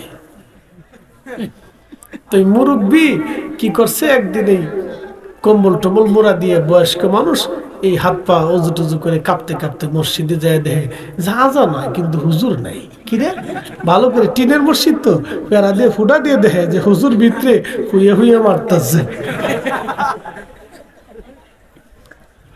হুজুর একটা মুসল্লি নামাজ আহে না, আমি এর লেগে খেতার নিচে হুইয়ে মেরে দিছি। আমাকে না নেতা করেন না, তবা করেন। এরকম আছে, শীতের ডরে মসজিদে আসে না, হাজার হাজার মুসল্লি আছে, লক্ষ লক্ষ মুসল্লি আছে। শোনেন, সব বাধাকে উপেক্ষা করে বান্দা যখন আল্লাহর হুকুমকে মেনে নেয়, ঠিক তখনই বান্দা আল্লাহর কাছে শ্রেষ্ঠ হয়ে যায়। কথা বল ঠিক কিনা? ফেরেশতারা লস করলো, ফেরেশতারা আল্লাহর পরীক্ষায় ফেল করলো, হারুত মারুত ফেল করলো, কিন্তু আল্লাহ তখন ডাক দেখে, ফেরেশতারা শুনছা, দেখো আমার বান্দা সারাদিন রোজা রাখার পরে খাবার সামনে, পানি সামনে, শরবত সামনে, খেজুর সামনে, ফল সামনে, দামি দামি খাবার সুঘ্রাণ আসতেছে, বান্দা হাত লাড়া কিন্তু খায় না, ইচ্ছা করলে খাইতে পারতো কিন্তু খায় না। আমি কার জন্য? ফেরেশতারা কে আল্লাহ তোমার ভয়ে। কে ফেরেশতারা? তোমরাই বান্দা সৃষ্টি করতে নিষেধ করছিলা, তোমরাই বলে খালি জিকির করো, তোমরাই বলে ইবাদত করো, তোমরাই বলে হামদ করো, তোমরাই বলে আমারে সেজদা দাও, তোমরাই বলে আমার আইন মানো। দেখো আমার বান্দার সামনে খাবার থাকার পরে, পেটে ক্ষুধা দেওয়ার পরেও আমার বান্দা ক্ষুধা নিয়ে খাবার সামনে নিয়ে বসে রয়েছে, আমি আল্লাহর ভয়ে খাই না। হ্যাঁ ফেরেশতারা তোরা সাক্ষী থাক, আমার বান্দাদের জীবনের গুনাহ মাফ করে দে।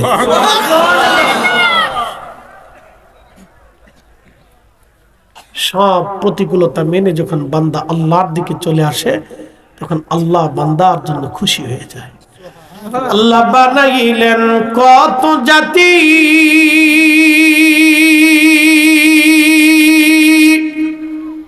হইল না তার প্রেম প্রীতি, অবশেষে মানুষ বানায় প্রেমের কারণে, প্রেমের ডোরি বান্দরে মদিনার শনি।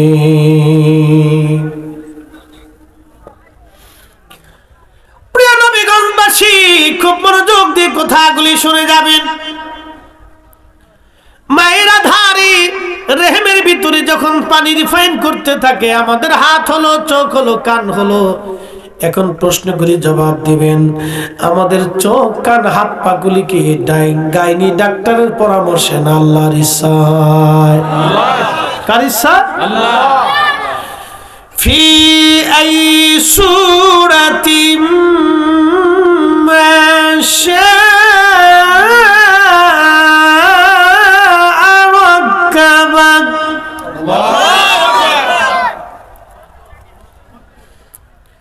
في أي سورة ما شاء ركبك। আল্লাহ বলেন, আমি বান্দা, বান্দা আমি রব, তোমাকে আমি আমার ইচ্ছা অনুযায়ী সৃষ্টি করলাম। কাউরে চোখ দিলাম, কাউরে অন্ধ বানাইলাম। অন্ধ আছে না নাই? এত মানুষের আল্লাহ চোখ দিল, কিন্তু রহিমরে আল্লাহ চোখ দিল না। রহিমরে যদি চোখ না দিত, তাহলে আপনি জানতেনই না পৃথিবীতে অন্ধ বলে কিছু আছে। যদি আব্দুল করিমরে বুবা না বানাইতো, তাহলে আপনি জানতেনই না বুবা বলে কিছু আছে। মানব শরীরের মধ্যে ৩৫০০ রোগ আছে, মানব বডির মধ্যে ৩৫০০ রোগ, ৩৫০০ রোগ, ৩,৫০০ রোগ, একটা না একটা রোগ আপনার শরীরে সব সময় বাসা বেঁধে থাকে। আপনি কখনো রোগ মুক্ত থাকবেন না, একটা না একটা রোগ আপনার শরীরে বাসা বেঁধে থাকবে। সম্পূর্ণ রোগ থেকে যদি আল্লাহ মুক্ত করে দিতেন, তাহলে আপনি আমি ফেরাউনের মতো হয়ে যাইতাম। ফেরাউন ফেরাউন ফেরাউন। এই জন্য আল্লাহ 100% রোগ থেকে আপনাকে মুক্ত করে না, একটা না একটা রোগ আল্লাহ দিয়ে রাখে। একটা না একটা রোগ আল্লাহ আপনাকে দিয়ে রাখে। 100% আমার রব আমার আল্লাহ রোগ থেকে আপনাকে মুক্ত করে না। বন্ধু আমার, ওই দেহ যখন স্ট্রাকচার তৈরি হলো 120 দিনের মাথায় আমার আল্লাহ আমার রব আপনার বডির মধ্যে, আমার বডির মধ্যে রূহ নামক ইঞ্জিন আমার আল্লাহ ফিট করাই দিলেন 4 রঙের মশলা দিয়া। যে কইরাছে তোর গঠন 4 রঙের মশলা দিয়া। আগুন পানি মাটি বাতাস একই যোগে করিয়া প্রকাশ। আগুন পানি মাটি বাতাস একই যোগে করিয়া প্রকাশ। দেখলি না তুই কইরা তালাশ, ওরে দেখলি না তুই কইরা তালাশ। কোন জায়গা সে মহাজন 4 রঙের মশলা দিয়া। 4 রঙের মশলা দিয়া যে কইরাছে তোর গঠন 4 রঙের মশলা দিয়া। আগুন পানি মাটি বাতাস একই যোগে করিয়া প্রকাশ। আগুন পানি মাটি বাতাস একই যোগে করিয়া প্রকাশ। দেখিলি না তুই কইরা তালাশ, ওরে খুঁজিলি না তুই কইরা তালাশ। কোন জায়গা সে মহাজন 4 রঙের মশলা দিয়া।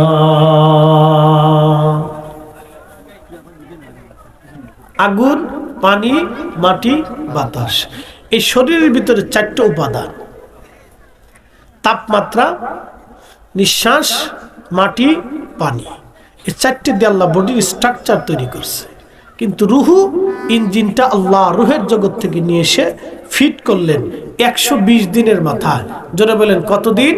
120 দিন। জোরে বলেন কতদিন? 120 দিনের মাথায় মায়ের রেহেমের ভিতরে আমার রুহুটাকে আল্লাহ পৌঁছাই দিলেন। মালিক, জোরে বলেন মালিক কে?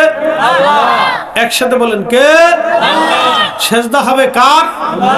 জিকির হবে কার? আল্লাহ। আইন মানবো কার? আল্লাহ। কোনো সন্দেহ? তাহলে পৃথিবীতে এক্সট্রা বহু দেবতা বলতে কিছু নাই, কিচ্ছু নেই। সব মানুষের কাল্পনিক মন গড়া ব্যাখ্যা। নবীগঞ্জবাসী মনোযোগ দিবেন। 120 দিনের মাথায় যখন আমার রুহু আমার দেহের মধ্যে ফুকাই দেয়া হলো, তখন আমার আল্লাহ নবী বলতেছে, জিব্রাইলকে আল্লাহ ডাক দিয়ে বলেন, জিব্রাইল তুমি 4টে জিনিস আমার বান্দার জন্য লিখে দাও। 1 নম্বরে আমার বান্দা কতদিন দুনিয়াতে বেঁচে থাকবে তুমি লেখো। কতদিন সে বেঁচে থাকবে?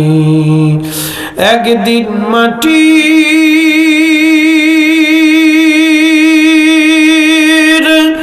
ভিতরে হবে ঘরে মন আমার কেন বান্ধ দালান ঘর। মন আমার কেন বান্ধ দালান ঘর।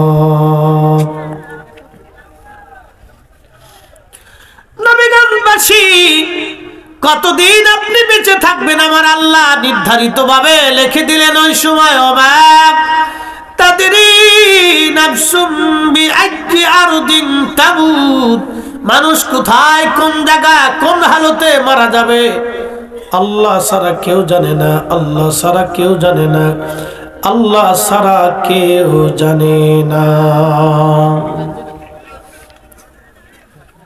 এবং খুব মনোযোগ দিবেন, আপনার সামনে থেকে আপনার বন্ধুকে নিয়ে যাওয়া হলো আব্দুল করিম, করিমের বডিটা আল্লাহ নেয় নাই, করিমের ভিতরে যে আছে তারে নিছে।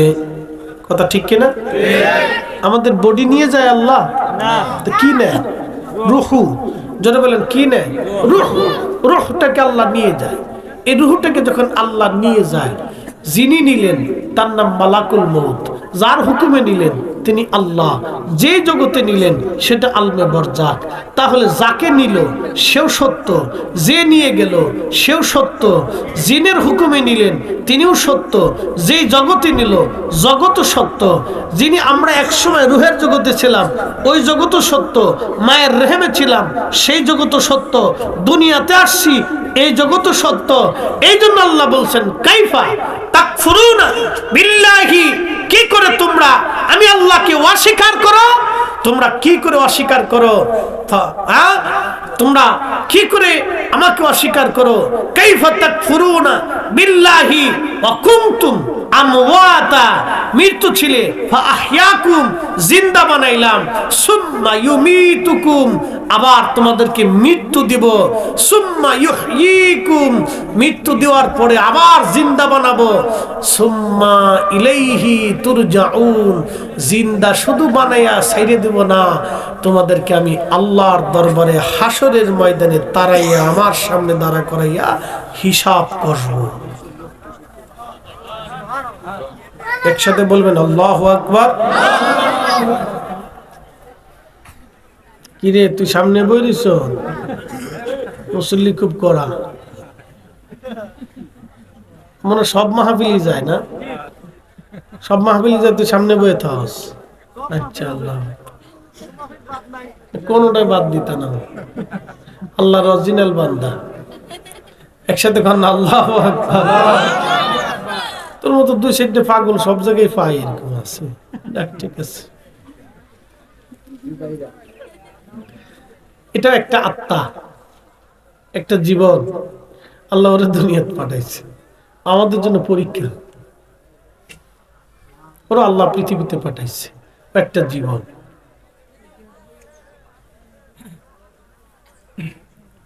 এরকম কিছু মানুষ আছে পৃথিবীতে, দেখবেন কারো মন্দ বলে না, গীবত করে না, গালিগালাজ নাই, কারোটা মাইরে খাওয়ার ধান্দা নাই, পাইলে খায়, না বলি বয়ে দেয়। কি কথা কন না কেন? আছে না? এরা ফ্রেশ, এরা কি ফ্রেশ। আর যারা অন্যের সমালোচনা করে দোকানে বয়া, অমুকে বালা না, তমুকে বালা না, হ্যাঁ তার মাইয়ে বালা না, হ্যাঁ তার বউ এমনি হাঁটে, হ্যাঁ তাই এমনি কথা কয়, হ্যাঁ তাই এমনি বালা না, হ্যাঁ তাই এই কাজ করে, সব ভালো খালি উনি। কি কথা কর না কেন? দোকানে বয়ে বয়ে খালি হের সমালোচনা, এর সমালোচনা, এর সমালোচনা, এটা বল না, এটা বল না, এটা বল না, এটা বল না, সব বালা খালি উনি বালা, খালি উনি বালা। এটা হলো অসুস্থ, বেমারি, বেমারি, বেমারি। কথা কর না, এটা কি বেমারি? অসুস্থ, অসুস্থ, খালি উনি ভালা, আর কেউ ভালা না, শুধু উনি ভালো, আর কেউ ভালো না। এগুলি এক ধরনের অসুস্থতা বাবাজি। আমাদের সমাজে এরকম কিছু মানুষ আছে যারা শুধু অন্যের দোষ গায়ে বেড়ায়, অন্যের দুর্নাম করে বেড়ায়,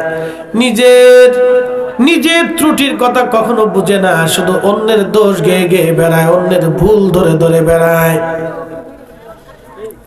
নবীগণবাসী মনোযোগ দিবেন, কোন সময়, কোন দিন, কোন মুহূর্তে মৃত্যু হবে আমরা জানি না।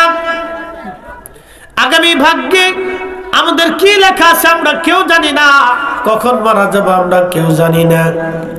আল্লাহ রসুল বলতেছেন, তখন জিব্রাইলকে আল্লাহ বলেন, জিব্রাইল আরেকটা জিনিস তুমি আমার বান্দার জন্য লিখে দাও, সেটা আমার বান্দা কি পরিমাণে খাবার খাবে, রিজিক পাবে, তুমি আমার বান্দার জন্য সেটা লিখে দাও। এই জন্য আল্লাহর বিধানের বাহিরে আপনি একটা ভাতের দানাও বেশি খেতে পারবেন না। এ বিশ্বাস আসেনি? বিশ্বাস আছে?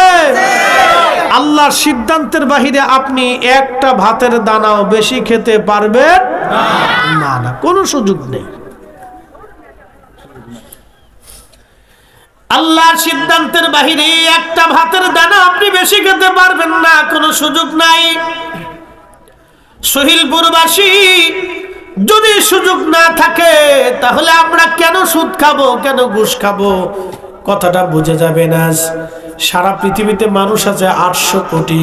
বলেন 800 কোটি মানুষের রিজিকের ফয়সালা কে করে? আচ্ছা, 800 কোটি যদি মানুষ থাকে তাহলে কুত্তা আছে কত?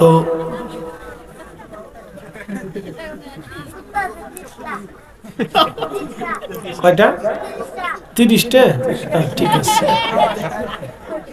আচ্ছা, কোন তো ফুটি মাছ যদি সাগরের ভিতরে যায় তাহলে সাগর দেখার পরে ফুটি কি করবে? ফুটি কবে সর্বনাশ, কোথা তাইলা, তো ওর দশা হয়েছে তাই। ও যদ্দূর বুঝছে তদ্দূর কইছে। ওর মতে সারা পৃথিবীতে কুত্তা আছে 30টা, ও গুনে গুনে এটাই পাইছে। ঠিক আছে, ও গুনে গুনে এটা দেখছে যে কুত্তা এই এলাকার ভিতরে 30টা, ও মনে করছে এটাই সারা পৃথিবী। মানুষ 800 কোটি, কুত্তা আপনি হিসাব করে দেখেন, প্রত্যেক ইউরোপিয়ান, প্রত্যেক আপনি আমেরিকান, 2 মহাদেশে যদি আপনি যান তো প্রত্যেকের বাড়িতে অন্তত একটা হলো কুত্তা পাবেন। ঠিক আছে না? 800 কোটি মানুষ যদি হয়, অন্তত কুত্তা না হলেও আপনার না হলে 50 কোটি কুত্তা সারা পৃথিবীতে আছে। কুত্তা বিলাই দিয়ে 50 কোটি আছে। আচ্ছা বলেন, 800 কোটি মানুষের জাতিসংঘ আছে, এই 800 কোটি মানুষের জন্য হাজার হাজার ব্যাংক আছে, খাদ্য গুদাম আছে, বিরাট বড় জমি আছে, মালভূমি আছে, বিরাট বড় বড় ফসলের জাহাজ আছে, আবার বিরাট বড় বড় খাদ্য গুদাম আছে, খাদ্য জমা করা আছে, কৃষি বাজেট হয়, খাদ্যের বাজেট হয়, ওষুধের বাজেট হয়, নিরাপত্তার বাজেট হয়, হাজার হাজার বিলিয়ন ট্রিলিয়ন কোটি কোটি টাকা প্রত্যেক বছরে খাদ্যের জন্য, নিরাপত্তার জন্য বাজেট হয়। আল্লাহ মানুষের খাওয়ার জন্য মাছ দিছে, গরু দিছে, খাসি দিছে, উট দিছে, দুম্বা দিছে, ভেড়া দিছে, তারপরও মানুষ আবার শুয়ের খায়। আবার আপনি দেখবেন কোরিয়ানরা কুত্তা খায়, বিলাই খায়, আবার সাপ খায়, বিচ্ছু খায়, ব্যাং খায়, খায় না ভাই? কোরিয়ানরা এগুলি খায়, জাপানিরা খায়, চাইনিজরা খায়, ওরা যা পায় তাই খায়। কিন্তু আল্লাহ মুসলমানদেরকে পরিশুদ্ধটা খাওয়ায়, বিশুদ্ধটা খাওয়ায়, ভালোটা খাওয়ায়। আমার আল্লাহ মনোযোগ দেবেন, এত মাছ, এত কিছু, সব কিছু রিজিকের ফয়সালা করে কে? সাগরের ভিতরে একটা নীল তিমি প্রত্যেক দিন আমার আল্লাহ 110 মণ খাবার খাওয়ায়। সুবহানাল্লাহ, জোরে বলেন কত মণ? 110 মণ খাবার একটা তিমিরে খাওয়ায়। তো সাগরে কত পরিমাণ তিমি আছে? তুই কয়টা আছে? ওর মতো 2টা আছে। সাগরে হাজার হাজার লক্ষ লক্ষ নীল তিমি, প্রত্যেক দিন একটা করে তিমি যদি 110 মণ খাবার খায়, 110 মণ খাবার যদি প্রত্যেক দিন তিমি খায়, তাহলে লক্ষ লক্ষ তিমির আল্লাহ কি পরিমাণে খাওয়ায়। এত মাছের আল্লাহ এত খাবার খাওয়াইতে পারলো, মানুষের আল্লাহ খাবার খাওয়ায়। তারপরে এই মানুষ সুদ খায়, ঘুষ খায়, অন্যের জমি মেরে খায়, অন্যের টাকা মেরে খায়, দোকানে বাকি খায়, 50 বছরে আর দেখা সাক্ষাৎ না।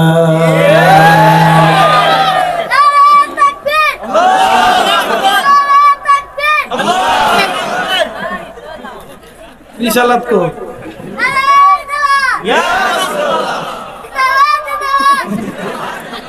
হইছে না, আবার দে, আবার দে।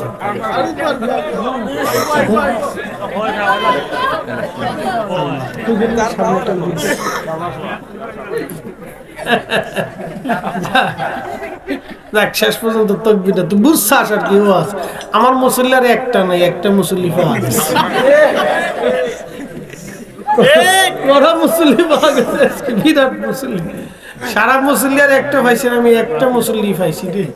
তুই বুঝছি তাকবিরটা দিছস যে এত কিছু আল্লাহ খাওয়াইলো, তারপরে আমরা এত কিছু খাই দোকানে বাকি। তুই দোকানে বাকি খাস না?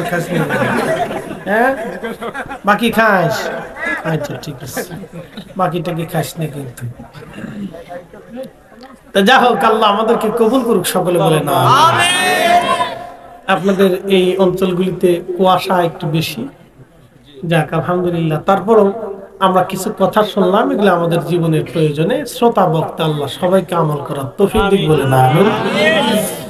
কথা বলবো না। আব্দুল আহাদ জিহাদি সাহেব তিনি অত্যন্ত রসিক বক্তা সিলেটের জন্য, ইনশাআল্লাহ মারহাবা। তো উনি তো ওনার আঞ্চলিক ভাষা ছাড়তে পারে না। যদি আঞ্চলিক ভাষা ছাইরে সাধু ভাষায় কিছু কইতে পারতো, তাহলে সারা বাংলাদেশের বেচারার খুব চাহিদা থাকতো। তো উনি খুব রসিক বক্তা, আমার চাইতে খুব সুন্দর সুন্দর কথা আপনাদেরকে শোনাবে। তা আমার পরেই উনি আসবেন ইনশাআল্লাহ। এই সামান্য সময়ের ভিতরে আমি কিছু কালেকশন আপনাদের জন্য করে দিব। দুটি এই কথা, সময় তো আসলে স্বল্পতা, আমি দোয়া করতে হবে। এই সময়ের ভিতরে কতটুকু হবে আমি জানি না, তবে শুধু দুইটা। একটা লোক বলেন পোস্টার কে দিবেন, একটা লোক বলবেন যে হুজুর পোস্টারের খরচাটা আমি দেব। পোস্টার কেউ আছে? এই বছরে মির্জা আব্দুল শহীদ ভাই তিনি এই বছর পোস্টার দিয়ে দিয়েছেন। সবাইকার নাম মারহাবা। ওটা শুরু হয়েছে। না উঠলে তালি আর হইতো না, উঠলে ভেঙে যাবে। লোক সেরে যাবো, লোক সরা যাইতো না। না লোক সরলে বিপদ, লোক সরা যাইব না, লোক সরলে বিপদ। না আমি কালেকশন করলে লোক উঠে যাবে। শেষে জিয়াদি সাহেব এসে কবে যে ফরিদি সাহেব কি তা করলো। আচ্ছা পোস্টারটা পাইছি, জিকির দিতেছি, পোস্টারটা পাইছি, ফ্যান্ডেলটা একজন দিতেন না, কে দেব? নারে তাকবীর, নারে রিসালাত, জোরে কইস না করে, নারে রিসালাত।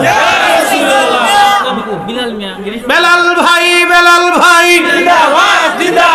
বেলাল ভাইয়ের মার্কা কি? আচ্ছা বেলাল ভাই ফ্যান্ডেল দিল, একজনে পোস্টার দিল, আর একজন মাইক দেন। মাশাআল্লাহ সৈয়দ আতাহার আলী ভাই মাইক। সবাই নারে তাকবীর, আল্লাহু আকবার, নারে রিসালাত, ইয়া রাসূলুল্লাহ।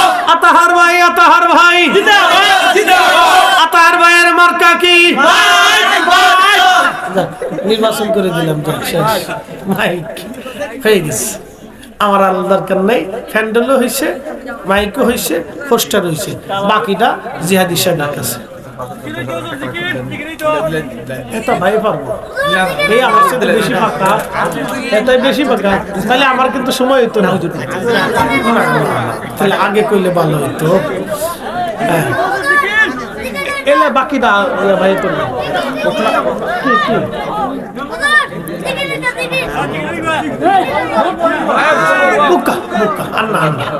আচ্ছা 5,000 10,000 আর কেউ আসে না নি? 5,000 10,000 কে উজ্জ্বল দিবে? 5,000 কোন মারহাবা। আর 5,000 10,000 কে আছে? কে দিবে? জয়নুল ভাই এক বস্তা চাল কোন মারহাবা।